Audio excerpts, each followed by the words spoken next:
It is but natural that an entry into the inner countries is a difficult thing, and only those who are brave in their soul and in their spirit can really make an attempt. There are guardian powers, vital powers, fierce and ferocious hostile forces guarding the gate,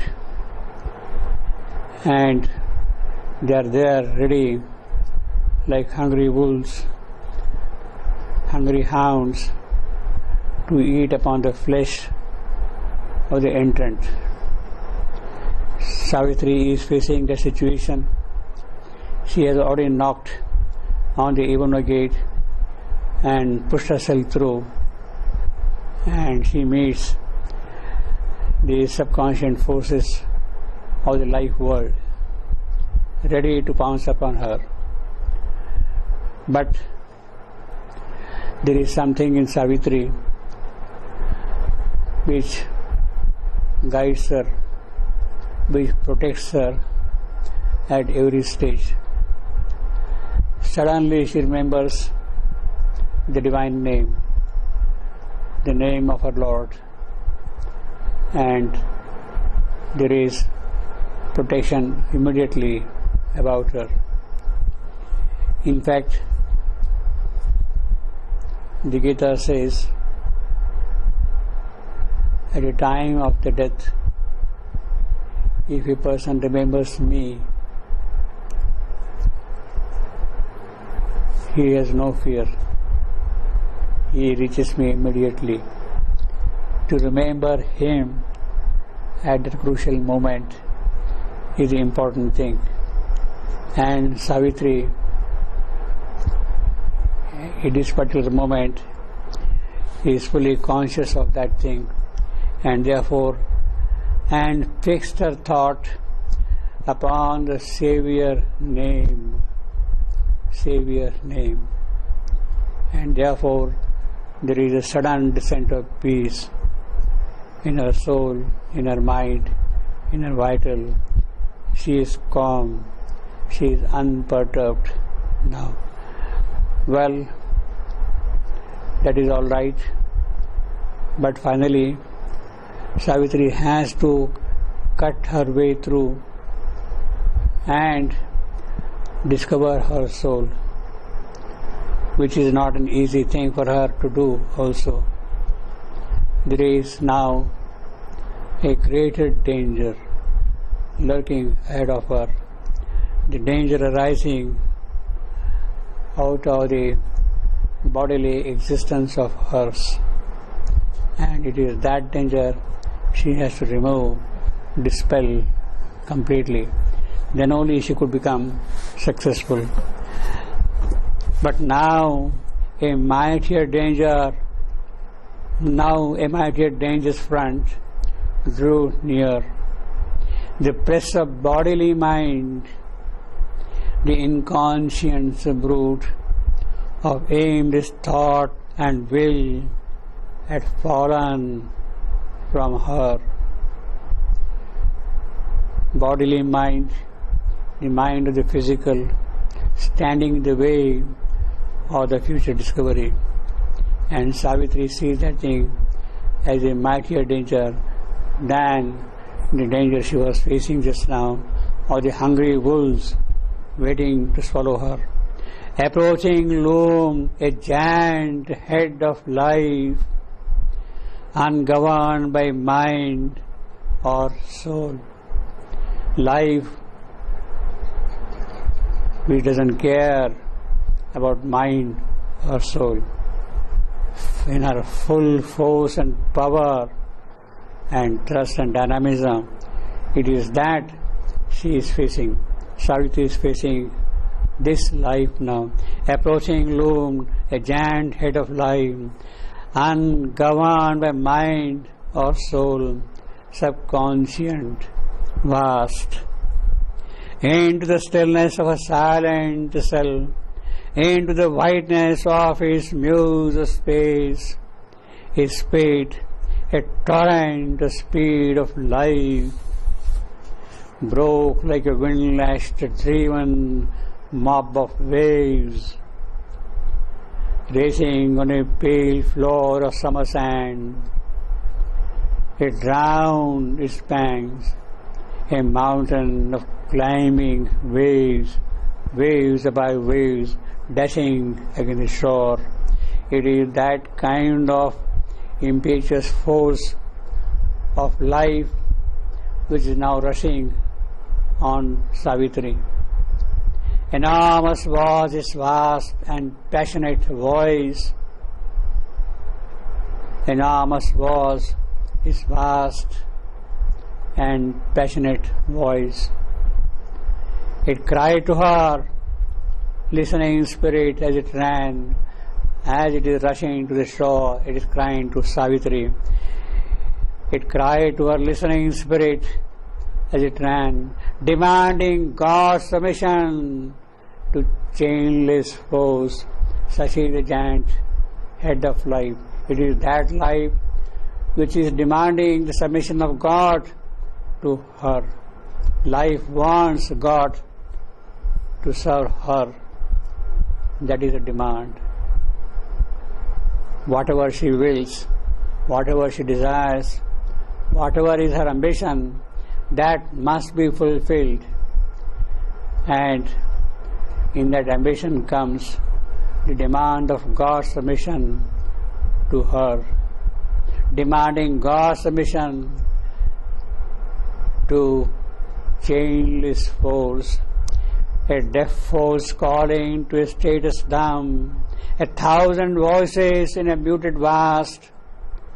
It claimed a hard support for its clutch of joy. It wants this joy, that joy, a clutch of joy. It is for that joy, clutch of joy, this life force is rushing to Savitri.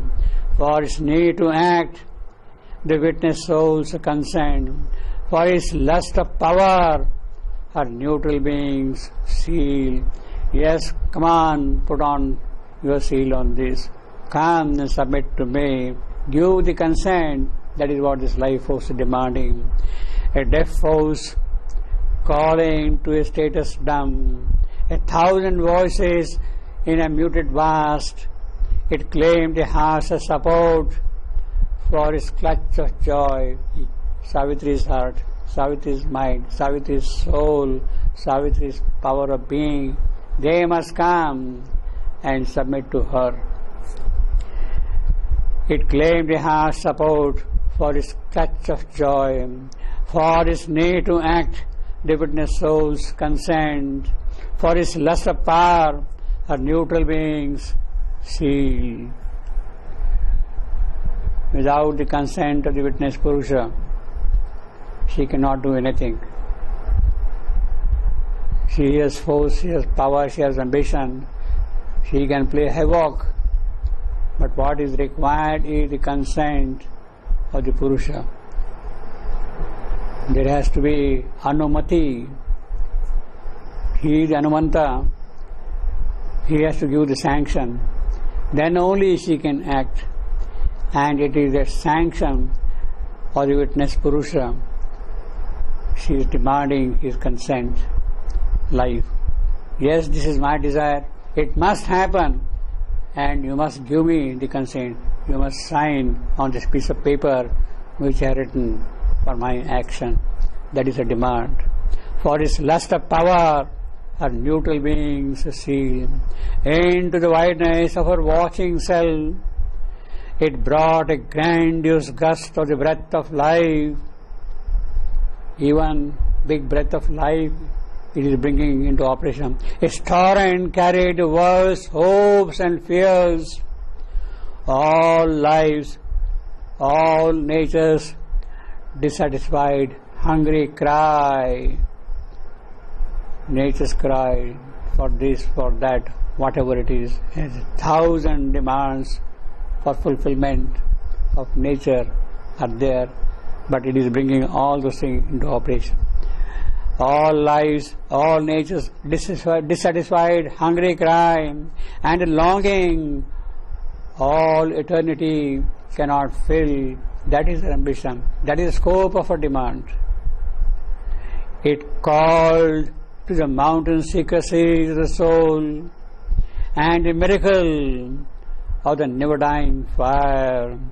It spoke to some first inexpressible ecstasy, hidden in the creative beat of life. Out of the neither unseen depths of the unseen it tore. Out of the neither unseen deeps it tore. Its lure and magic of disordered bliss into earth light poured. Its maze of tangled charm and hideous draught of nature's primitive joy. This is the drink I want. Very primitive, premature, not well prepared, not well cultured. It is that I want. This is what life demands. The hideous draught of nature's primitive joy and the fire and mystery of forbidden delight. No, you cannot have that happiness. But still she demands it. The fire and mystery of forbidden delight, drawing from the world libido's bottomless well all the passions, hungry passions of life, libido.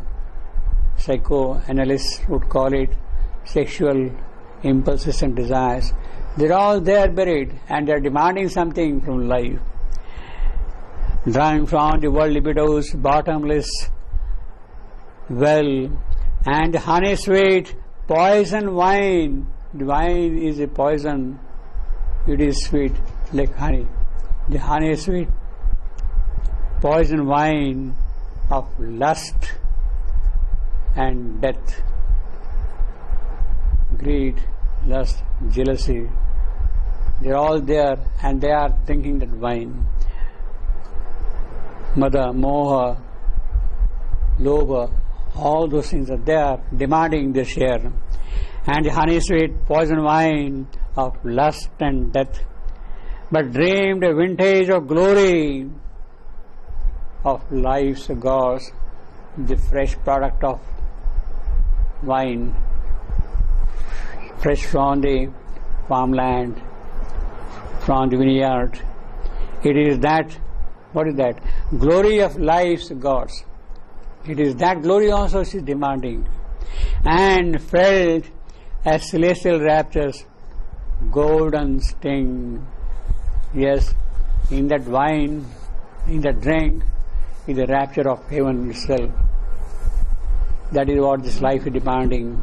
The cycles of the infinity of desire and the mystic that made an unrealized world, wider than the known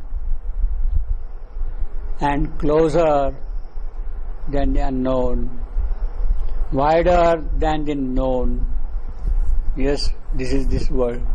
But what she is demanding is something more than what is known, wider than the known, and closer than the unknown. Unknown is not reachable. Yet there is something here which is demanding, which is close enough. Wider than the known and closer than the unknown, in which hunt forever the hounds of mind and life. Tempted a deep dissatisfied urge within to long for the unfulfilled and ever far, and make this life upon a limiting earth a climb towards summits vanishing in the void, a search for the glory of the impossible, a search for the glory of the impossible. She is willing to go to any extreme, this wine, that wine, poison, she doesn't care.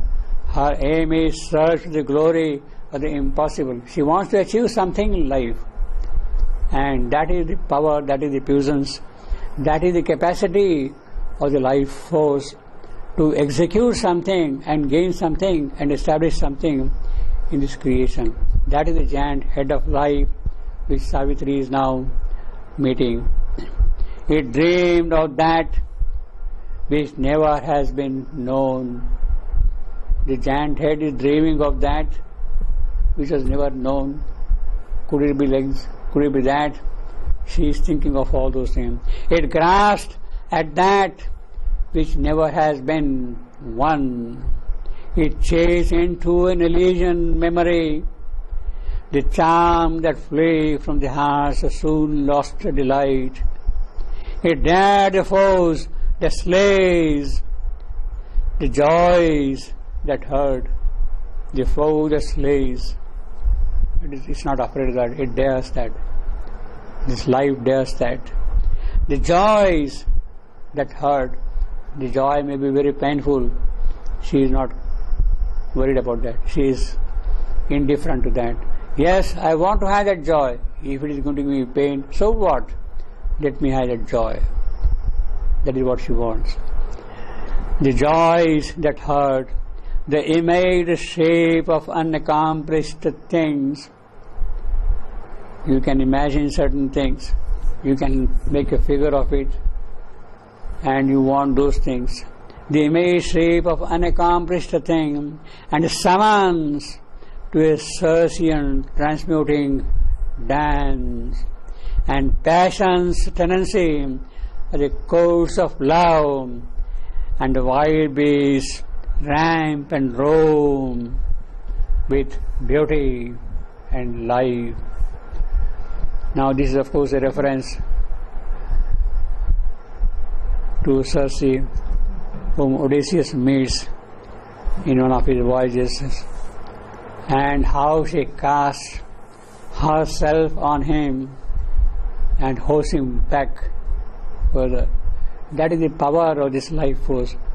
And this is the summons to a Circean transmuting dance. She can change everything. Circean, sweet, enamoring, she is there always. And the summons to Circean transmuting dance, and passion's tendency for the course of love. Passion, tendency, the course of love. Odysseus was her guest for a while in that land of Circe. And wild beasts ramp and roam with beauty and life. That is the kind of a picture Savitri is seeing of life force let loose into this creation. In other words, what we have in Homer's Odyssey has the truth of the vital world expressed very powerfully in the form of a myth. But Savitri here is meeting these as realities of the life world, and she has to face them. All these fierce forces of life, they will induce you, they will dupe you, they will seduce you, they will play all kinds of tricks on you, and she has to be careful about all those dangers which might come from that. It brought its cry and surge of opposite powers, its moments the touch of luminous plains, its flame ascensions and sky-pitched vast attempts, its fiery flower towers of dream built on wind, the fiery towers of dream built on the winds. It's sinking toward the darkness and the abyss. What is up there and what is down below? The whole creation of life is being presented here. It's sinking toward the darkness and the abyss. It's honey of tenderness. It's sharp wine of hate. You have love, you have hate. Simultaneously, up and down, everything is there. It's honey of tenderness. Its shape is sharp wine of fame. Its changes of sun and cloud, of laughter and tears. All the opposites are combined in her dance, in her moods of life, in the moods of life. Its bottomless danger pits and swallowing gulls, its fear and joy and ecstasy and despair, its occult wizardries, its simple lines and great communions and uplifting moves, its faith in heaven, its intercourse with hell, the entire sweep of the life force is there. Faith in heaven is there, joy is there, at the same time there is sorrow. There is heaven, there is hell. All the domains of life, it is that which are presented to Savitri in the form of a giant head. These powers are not blunt with the dead weight of earth. They gave Ambrosia's taste. She could drink with those powers the wine of gods, Ambrosia's taste. And at the same time, the poison's sting, it could bite you like poison.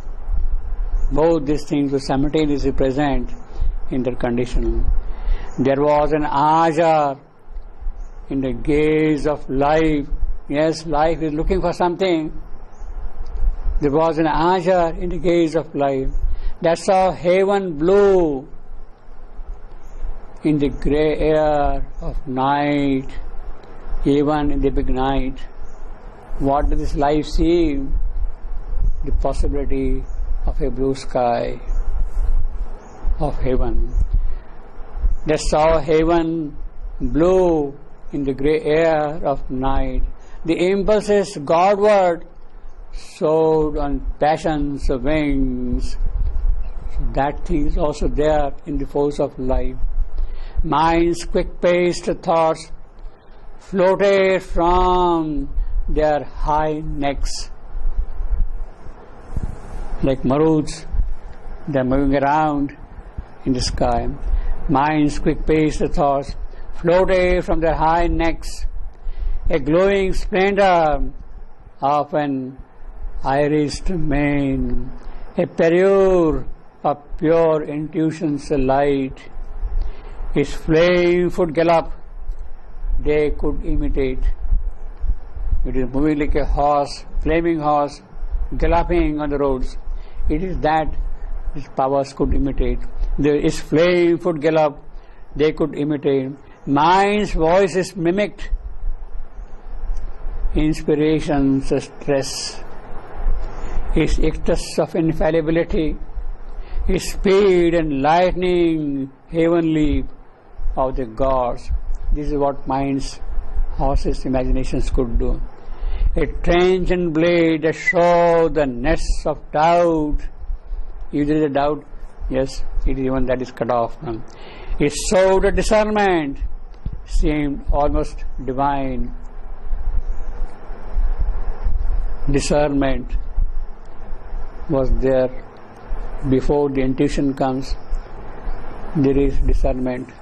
Dakshina, the goddess Dakshina, she comes and helps you. You become aware of things. Daksha. A transient blade that showed the nets of doubt. It showed a discernment, seemed almost divine. Yet all that knowledge was a borrowed sense. This mind's knowledge is the knowledge borrowed from some other high source. It is a reflection of some other knowledge, not its true knowledge. Borrowed some. The form that came were not heaven's native births. Were not heaven's native births. They were not genuine in that sense. They were mind-made. Its fusions, dangerous and absolute, could mingle poison with the wine of God. So God is giving you wine, but mind has the capacity to put in that wine a bit of poison also. That is what mind can do, see. Yet all that knowledge was a borrowed sense. The form that came were not heaven's native births. Its fusions, dangerous and absolute, could mingle poison with the wine of God. On these high shining backs, falsehood could ride. Once that mixture is there, then falsehood can enter in very easily. Mind may not be able to discern how the falsehood then enters in. On these high shining backs, falsehood could ride. Truth lay with delight in error's passionate arms. Because of this mind, truth itself gets embraced by error. Truth lay with delight in error's passionate arms. What mind is telling is not wrong, but there is an error also in what it is telling. Gliding downstream in a blithe, gilded barge, she edged her way with a magnificent lie. That is what happens to truth. She is now moving in a very beautiful barge, but she is also carrying a lie, a magnificent lie along with her. Savitri is facing the great danger, the danger of the head of life. Life in all her great proportions, majestic as well as hostile and antagonistic, ugly and beautiful, great and small. Everything is present in life. Now, the entry of life is a great cosmic event in the scheme of things here. When in matter there was no life, then the gods in matter, in form, they cried to her and she obliged, and she entered in the spirit of adventure into matter. So it is something which is happening on a cosmic level, the entry of life into matter. She comes with great gusto, with great zest, with great expectation to change things in matter. That is her purpose. She takes a leap into matter without looking into what is going to happen. She leaves without looking into the consequences. But she is a brave lady. She is a brava. She does not care for the consequences, and with all her power, with all her enthusiasm, with all her creative spirit, she steps into matter. The result is suddenly she gets stunned by something arising from below, from the inconscience, from the abyss, from the depths of darkness. She gets stunned. She meets death. Her entry into matter means the appearance of death. Life gets accompanied by death when she enters into matter. That is a kind of a natural consequence. In other words, there is a certain limitation in the power, in the life force, which cannot overcome entirely the opposition which can spring up from the inconscience. She succumbs to it. the only power that can overcome any obstacle, any opposition rising from below, the only power is that of the supermind. When supermind enters into matter, then nothing can oppose it. Life has that limitation. Yet she makes a daring, and it is in a certain sense her greatness, because out of that daring something starts happening in matter. Matter gives rise to life, in the sense that matter becomes an occasion for life to express herself in 1,000 ways, in 1,000,000 ways, in innumerable ways. There is life everywhere, in various forms, in various proportions, in various qualities, in various degrees of achievement. Life is present there because of that.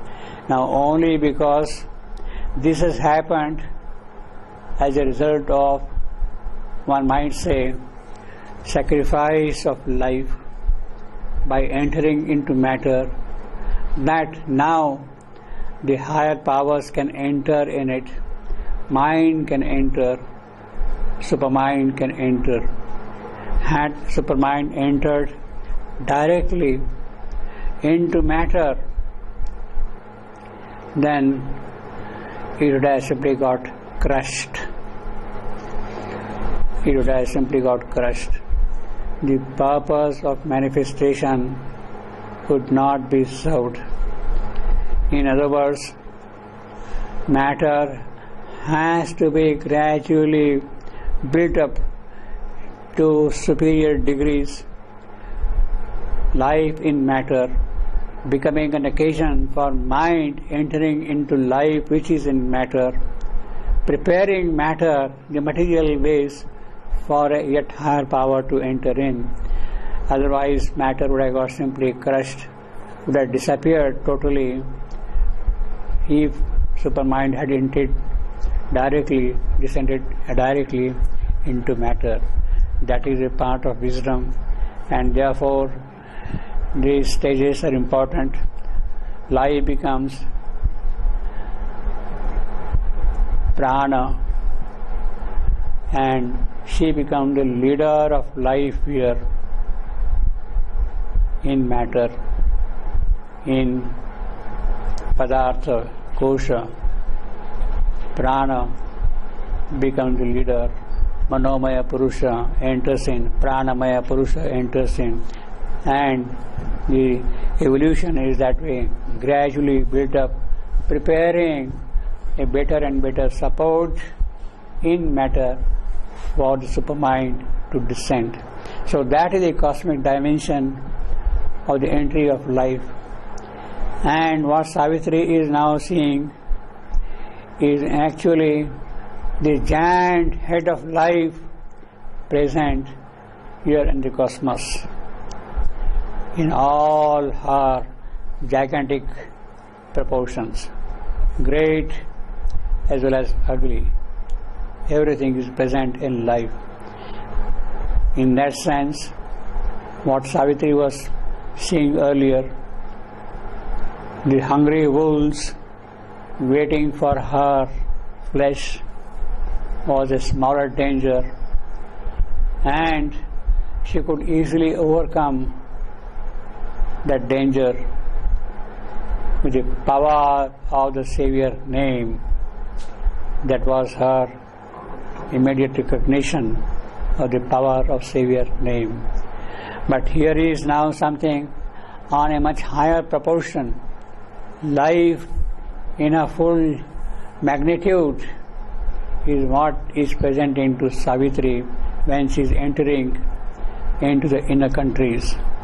And what we have here is a fairly elaborate very beautiful, very exact, very charming, interesting kind of a description in Savitri here.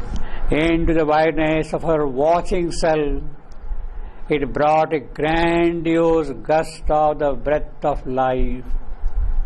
Grandiose gust of the breath of life.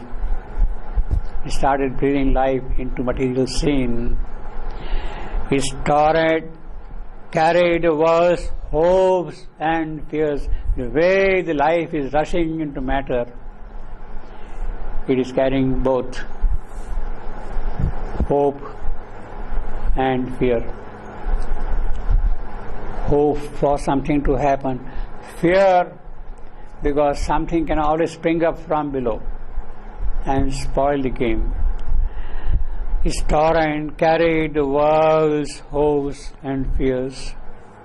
All lives, all natures, dissatisfied, hungry cry and longing, all eternity cannot fill.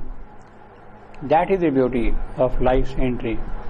Even eternity cannot fill the longings of nature or the lower nature, but it is the power of life which can do that.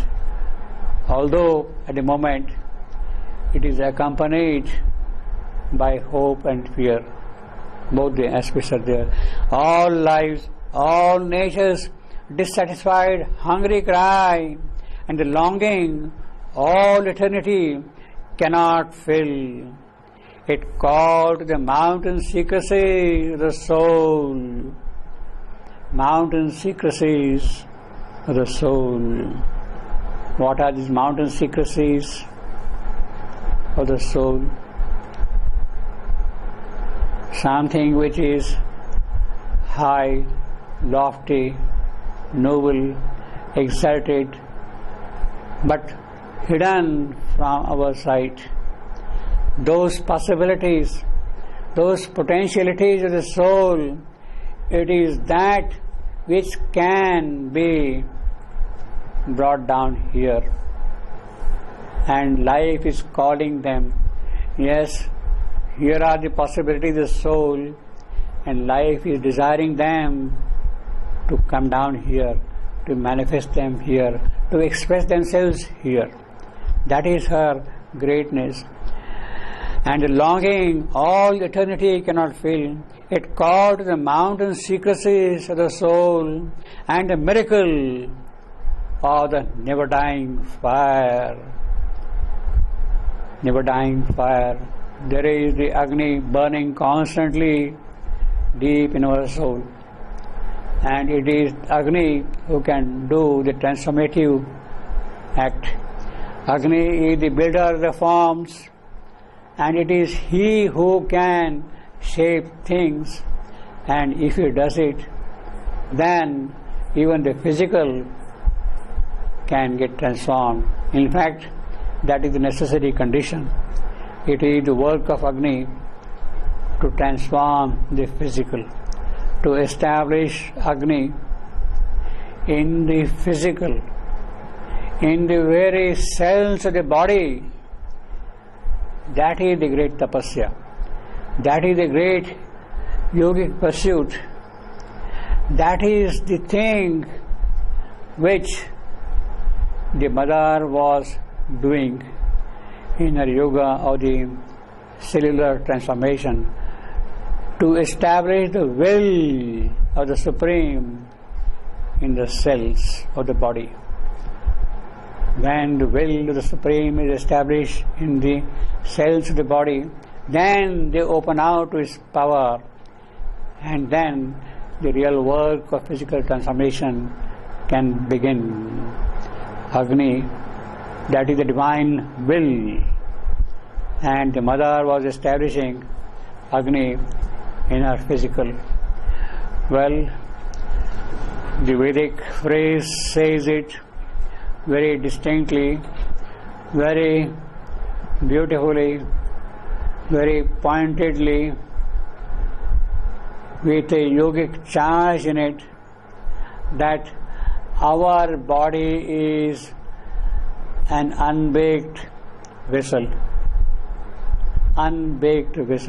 atapta tanu. It is a vessel which has not been baked.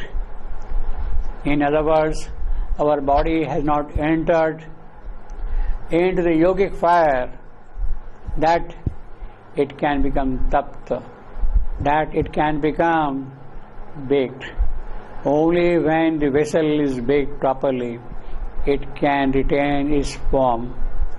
And it is the work of Agni to bake the vessel, to prepare the vessel, to give it firmness, to give shape, so that the divine presence can be held in it, in the vessel.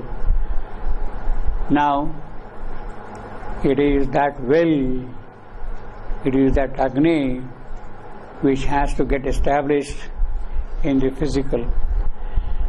And the miracle of the never dying fire, that is the fire, that is the Agni, which cannot be extinguished, which cannot be quenched off, which cannot be dispelled at all, you see. It called the mountain secrecy is the soul, and the miracle of the never dying fire. It spoke to some first inexpressible ecstasy. Once that vessel has become tapta, baked, then it can hold ecstasy, it can hold ananda, it can hold amrita, the heavenly nectar, then only it can hold. It spoke to some first inexpressible ecstasy hidden in the creative beat of life. That is that ecstasy which is present in the beat of life, and it can be held easily then by the body. Out of the nether unseen deeps, it tore its lure and magic of disordered bliss, threw away what has not been organized. Into earth light poured its maze of tangled charm, and heady draught of nature's primitive joy. All the small little things it has thrown into that fire. And the fire and mystery of forbidden delight, the delight which has been denied so far, then it can hold. That is the quality of the tapta tanu, the baked vessel. When the vessel becomes tapta, then it can hold that ecstasy, that joy, that amrita.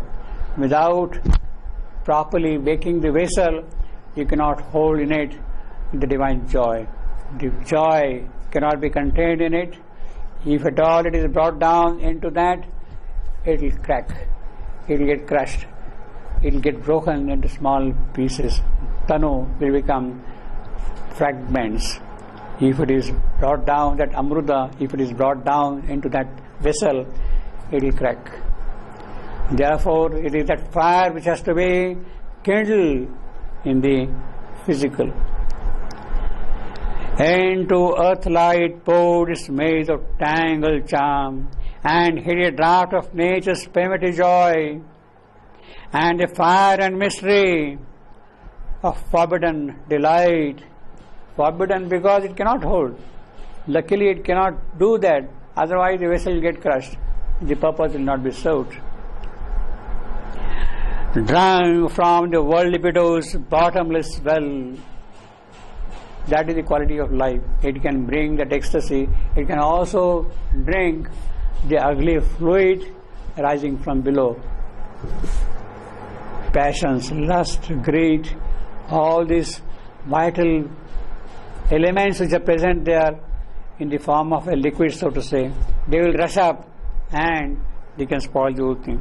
Drunk from the world libido's bottomless well, and the honey sweet poison wine of lust and death that can happen here. But dreamed a vantage of glory of life's God. But this great life which is entering here, this great breath of life, what does it dream of? It dreams of something from high to come and enter into it. God's life's gods should enter into that. But dream advantage of glory of life's gods. That is what she dreams, not the poison wine.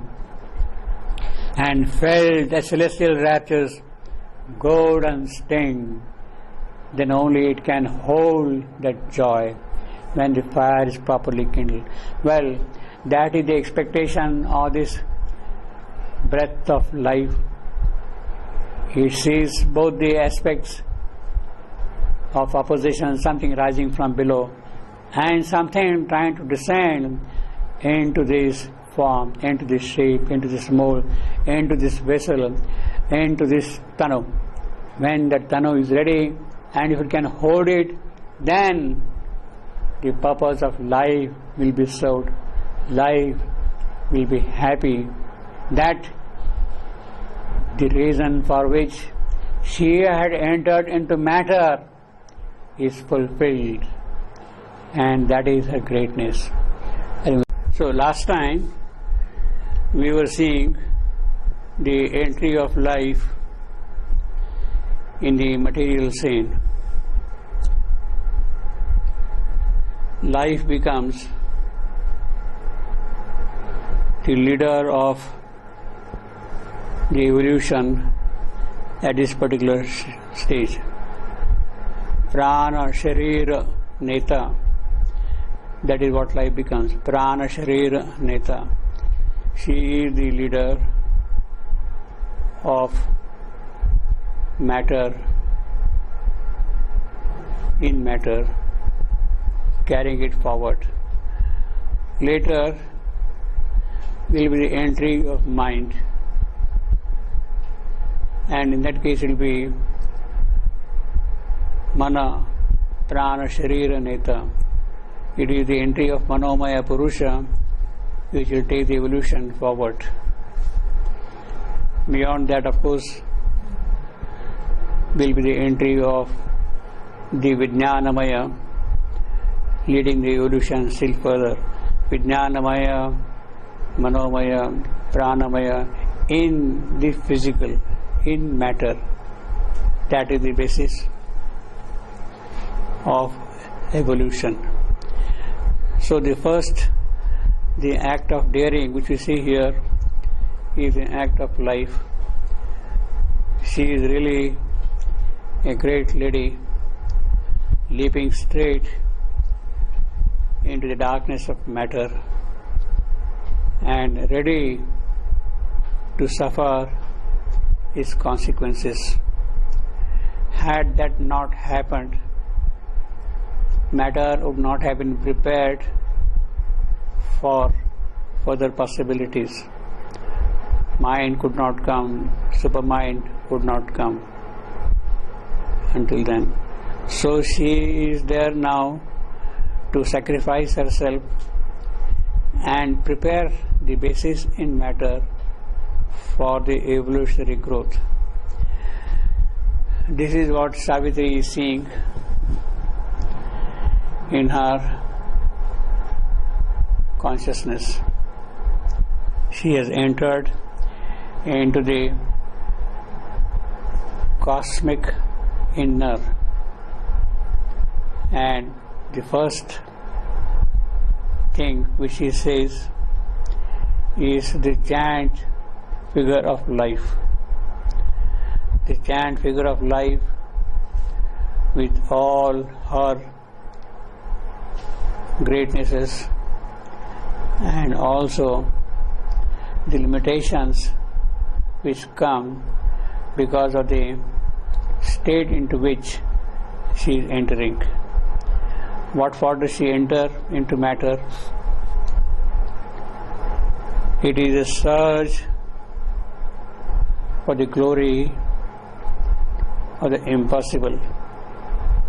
What cannot happen, it is that she is searching in the depths of matter. It is therefore a great adventure. The search for the glory of the impossible. She comes with great desire, with great ambition, with great force, with great thrust to search what can be established in matter. What does she look for in matter? She is dreaming that which was never known in matter.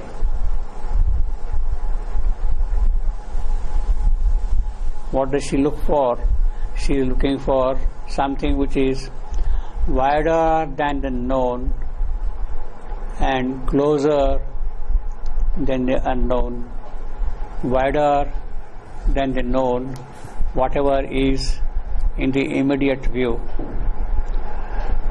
and closer than the unknown. Unknown is beyond the sight, but whatever is closer, it is that she is trying to look into things here, and that is her idea, to establish those things in material condition. That is what life is trying to do. Wider than the known and closer than the unknown, in which hunt forever the hounds of mind and life. A search for the glory of the impossible. That is the great adventure of life. It dreamed of that which never had been known. It grasped at that which never has been won. It has not been conquered so far at all in matter. She comes here with ambition, with the necessary force also to conquer something in matter. It grasped at that which never has been won. It chased into an Elysian memory. Life knows wonderful worlds elsewhere, and she has a memory of those wonderful worlds there, the blessed worlds, the island of the blessed. She knows all those things, and she would like to bring those things. She has got that memory. She would like to bring those things into material life. The Elysian plain where the blessed ones live.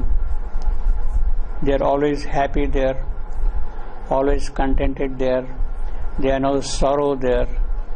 There are no suffering there. And it is that blessedness which you would like to establish here in the material state.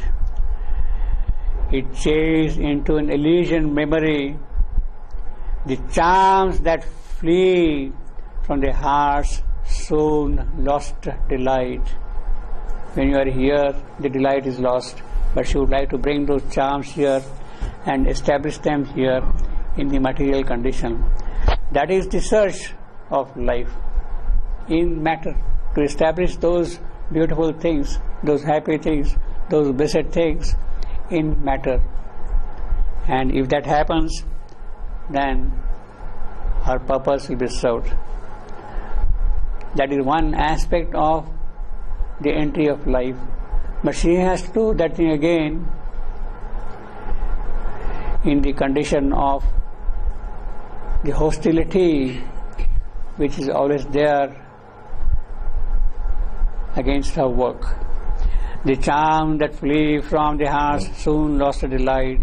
It dared the force that slays. She doesn't care if there are hostile forces. If they are going to kill her, she is not worried about that. That is her greatness. The force that slays, the joys that hurt. Yes, the intensity of joy also she has. And if she has to suffer because of that intensity of joy, she is willing to suffer for that. That is her greatness again, a search, that is the whole purpose, you see. He dared the foe that slays, the joys that hurt, the image race of unaccomplished things. She is thinking of all those things which have not been realized here in this creation. She wants those things to happen here. And she is willing to do whatever is required to achieve that. And summons to a Circean transmuting dance. Circean transmuting dance. Now this is the image from Homer's Odyssey. Circean. Odysseus, in his wanderings, comes to an island which is ruled by Circe, the Greek Kirke. She is the ruler, she is a sorceress also. She is, of course, the daughter of sun god himself, Helios. Circe is the daughter of the sun god Helios. She has all the knowledge of the herbs and plants, drugs, the potions, what beautiful things they can do, how they can intoxicate you, how they can kill you. She knows every bit of the herbs, and she knows how to use them also. At the same time, she has a magic power. She will wave her wand and she can turn a creature into an animal. In her palace, in the forest where she is living, she has turned all great men, people who have succumbed to her charm, into lions. They become docile, they obey her, they accept her command, they have become her slave. She can do that. That is the charm of Circe, and that is what this life can do here. So the image which is being presented here of the capacity, the sorcery which life can employ in creating things. It was only Odysseus who, at the instructions of his great-grandfather Hermes, could walk into the palace of Circe and overpower her. She would give all kinds of drinks to intoxicate him, and he could easily become a docile lion in her house. But he was also given a particular herb, Moli, which would protect him from all these wizardries of this lady Circe. So there he stays because of the protection he has got, protection from above. He can walk easily into the island of Circe. But here the picture is of the possibilities which Circe can employ in creating different types of life and different situations of life.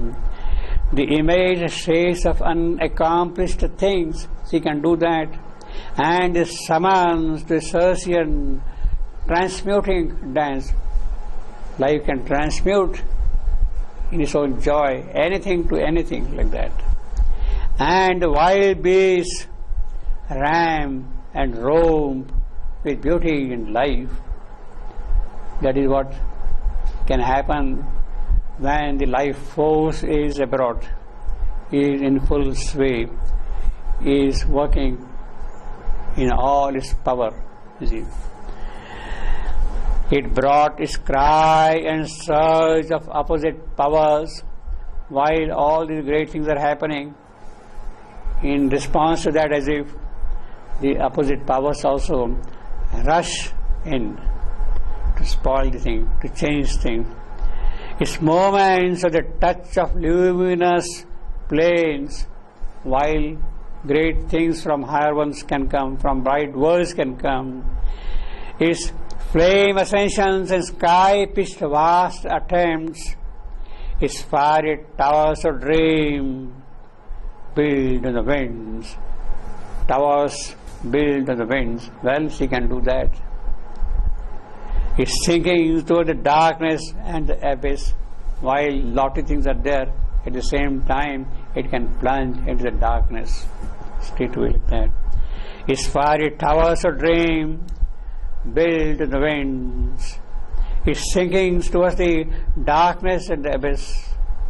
Its honey of tenderness. Its sharp wine of hate. Both of them are there.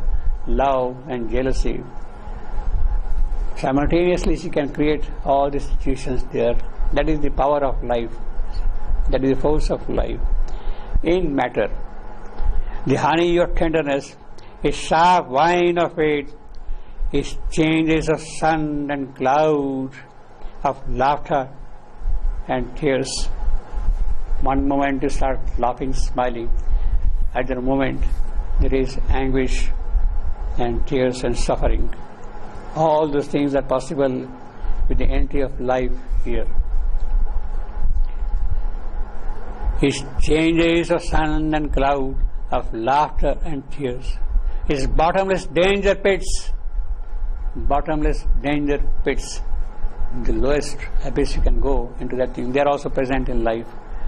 And swallowing gulls, if you enter there, he will just swallow you up and you will be nowhere. His fear and joy and ecstasy and despair, all the opposites are there simultaneously. The lofty thing and the abysmal things simultaneously in the greatness of this life. So all of them are in great proportions. His fear and joy and ecstasy and despair. His occult wizardries, all the magic things is there. It can turn anything into anything immediately, wizardry. His simple lines and great communions and uplifting moves, it can raise you up, it can push you down also immediately. His faith in heaven, his intercourse with hell, you can have immediately with life force, faith in the possibilities of heaven, Shraddha, that can waken up in you. At the same time, it can interact with hell and see the disastrous aspects of life, the hostile aspects of life in hell, burning, suffering, misery, everything is there. All these things are simultaneously present in the domain of this life here because of our power working there. These powers are not blunt with the dead weight of earth. They had a sharpness. They could do whatever they liked to do immediately. These powers were not blunt with the dead weight of earth. They gave ambrosia's taste and poison's sting. Simultaneously, here is nectar, here is sweetness, at the same time, here is bitterness, here is poison. Both of them are offered simultaneously with this life. These powers were not blunt, it had a sharpness. Yes, you want joy? Enjoy as much as you like.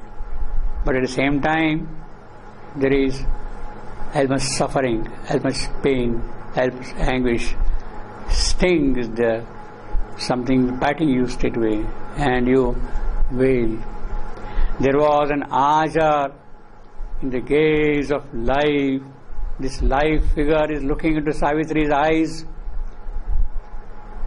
Savitri standing there, and life is looking into her eyes.